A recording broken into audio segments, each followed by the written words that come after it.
Hi అండి. నేను మీ దివ్యాని. ఇవాళ మీకోసం ఒక మంచి వీడియోతో మీ ముందుకు వస్తున్నానండి. ఒక వ్యాలెట్ ఎలా ప్రిపేర్ చేసుకోవాలో చూపించబోతున్నాను. మీ ఇంట్లో వేస్ట్ క్లాత్ ఏమైనా ఉంటే దాన్ని తీసుకొని ఐరన్ చేసి నేను వీడియోలో చూపించే విధంగా మెజర్మెంట్స్తో నేను ఫోల్డ్ చేసే విధంగా ఫోల్డ్ చేయండి. ఫోల్డ్ చేసి కార్నర్స్ ఎలా కట్ చేసుకోవాలో ఏంటో అన్నీ చూపిస్తున్నాను చూడండి. అటు ఇటు సైడ్ క్లిప్స్ పెట్టి కార్నర్ కట్ చేయాలండి. కట్ చేసి చుట్టూ చుట్టూ స్టిచ్ వేయాలండి.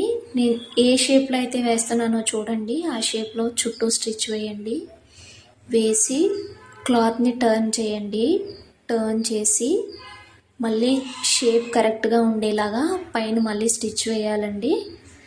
వేసి దాన్ని ఫోల్డ్ చేస్తే మధ్యలో బటన్ పెట్టుకోవాలండి. పెడితే కరెక్ట్ షేప్ ఉంటుంది. చూడండి నేను ఎలా పెడుతున్నానో చూసి పెట్టండి. అంతే.